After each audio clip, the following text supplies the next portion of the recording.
I could just have a second to get my notes in order.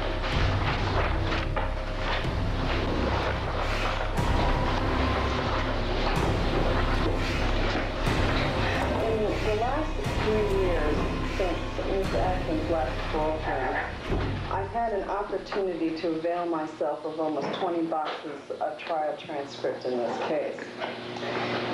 I am a trial attorney. I've had an excess of over 20 jury trials. And in reading the trial transcript, the one thing that was absolutely glaring was this entire trial, in and of itself, was a circus. Every participant had their role. This entire trial was orchestrated by Mr. Manson. Mr. Manson was the one who picked the trial counsel.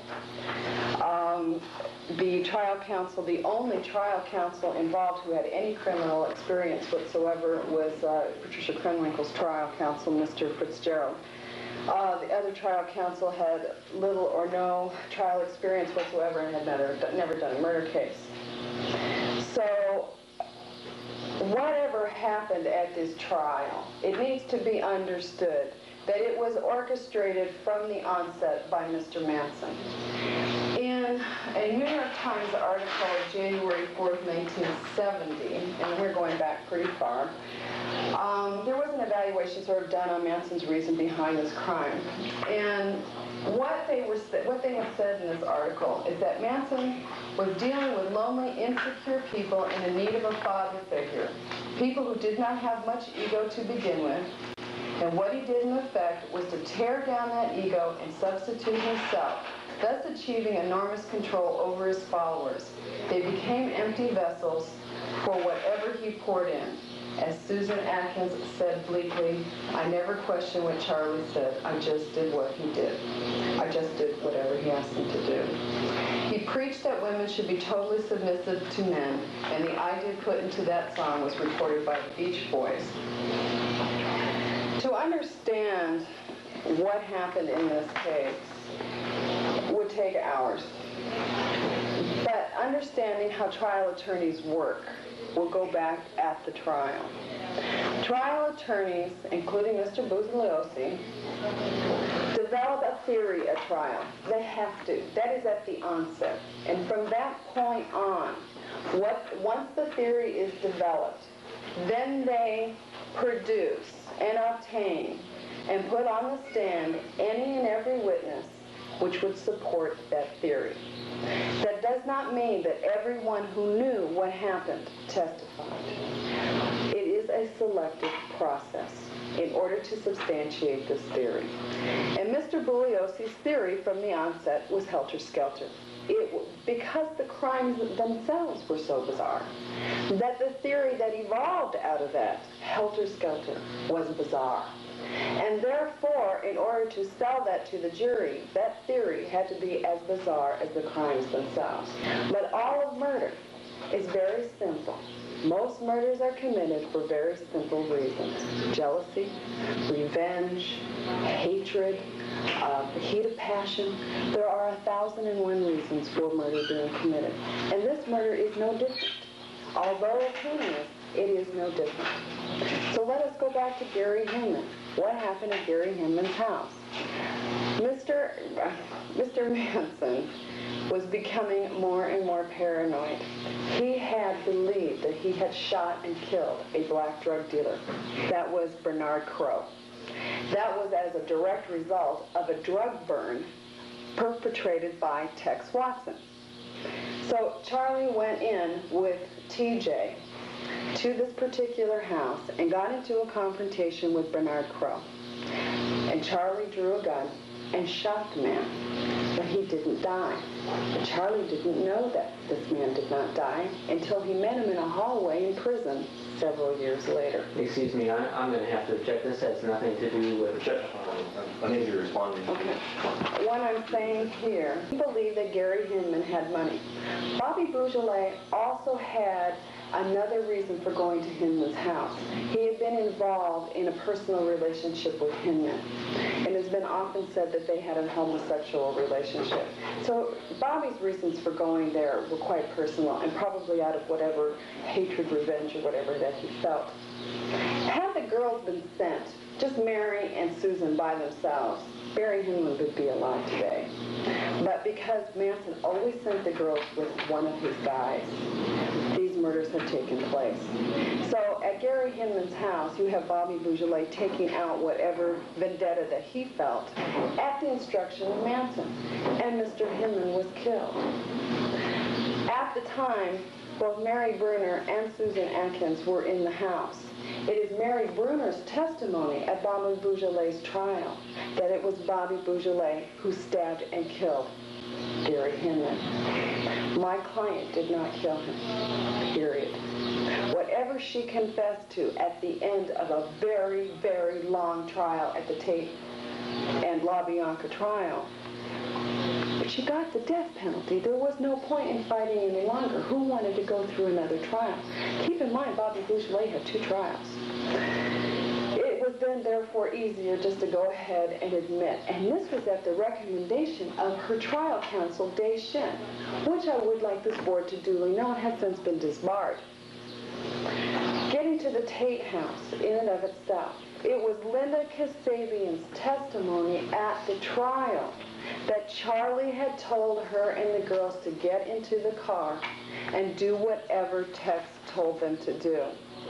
You will find that testimony, page 4991. And I'll quote, "Charlie told me to go with Tex and do what he told me to do.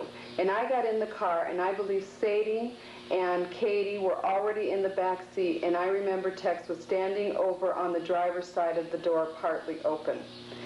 In response to a question on page 5044, she says, and I quote, "Yes, I thought we were going on a creepy crawly mission." Linda Kasabian that night did not believe that they were going to murder anybody. I don't believe Susan Atkins believed that they were going to murder anybody. I don't believe Patricia Krenwinkel believed that either. They all thought they were going on a creepy crawly. The only person who knew that they were going to go murder somebody was Tex Watson. In response to another question, on page 5065 of the trial transcript, volume 30, Ms. Kasabian answered this question: "Did Tex drive directly to this place, or did he stop en route?" Her answer was no, he drove directly. So Tex Watson knew exactly where he was going, and he knew why he was going there. If Charlie Manson decided just to send Susan and Katie and Linda all by themselves, these people would still be alive. Why? They'd never be able to find that house. I've been to the Tate house. It's almost impossible to find unless you know where it is. They would have found a pot party. They'd have gone someplace else. They would have never found this house. To suggest at all that they were hell-bent on murder when they first left that ranch on August 9, 1969 is ridiculous. Now let's go to the LaBianca house. It was Linda Kasabian's testimony that they were all in the car. Who was in that car? Manson, Susan, Linda Kasabian, Tex Watson, Leslie Van Houten, Patricia Krenwinkel, and Clem. There was another person in that car. When they ended up finally at the LaBianca house, who went in? Charlie went in first. That was Linda Kasabian's testimony. He came out, and what did he do? He directed Katie and Tex and Leslie Van Houten to go into the house. It was her testimony that she said Manson looked at Susan and Susan looked away. Susan did not want to go in that house. And yet she sits here today for 2 counts of conspiracy to commit murder in the LaBianca house. But there was one other person in that car. That was Clem. And he was not prosecuted for conspiracy to commit murder. Why not? It's been a question that's bothered me for a long time. It is selective prosecution in that sense. There was a deal that was made with Susan Atkins. She was to get immunity for her testimony, and she testified before the grand jury. Part of that deal was that she was never to meet Manson again. That was the deal for her to testify at trial. The prosecution blew it. She ended up in a courtroom with Manson. She was so frightened that she reneged on her jury trial transcript. And that is why Susan Atkins was prosecuted and Linda Kasabian was brought in as a star witness instead of my client. All of this is very difficult. It is the most bizarre crime, and it has taken on a life of its own. The saddest part is to understand that these people who were involved at the Tate House, with the exception of Sharon Tate, were all in some sort of way involved with drugs. That is how Manson and Watson became involved with these people. They had a drug connection with them through Wojciech Frykowski. Mr. Frykowski could not, he struggled very hard for his life, it was said, and that is true. But if he probably would have survived had he not been coming down from a 10-day NDA high. And that's what, he was a terrible drug abuser himself. And this is not to shed any kind of horror on the victims in this case, because the most innocent victim at all was Sharon Tate and her child. There is no doubt about that. But I think that Mr. K's statements here today they're cruel. We have Patty Tate here, and to reiterate the gruesome details of this crime without consideration for this woman is more cowardice. Let's get back to the point of suitability for the... In terms of her suitability for parole, Susan Atkins has clearly demonstrated over the last 23 years that she has a strong desire to change. She started out being a nothing. No soul, no heart, no mind, no nothing. And from that point was easily susceptible to whatever influence. And Charlie was good. He's very, very good. He'd been a con a long time. He knew exactly what to do and how to shape and mold people. And that's what he did with her, and that's what he did with all the other members.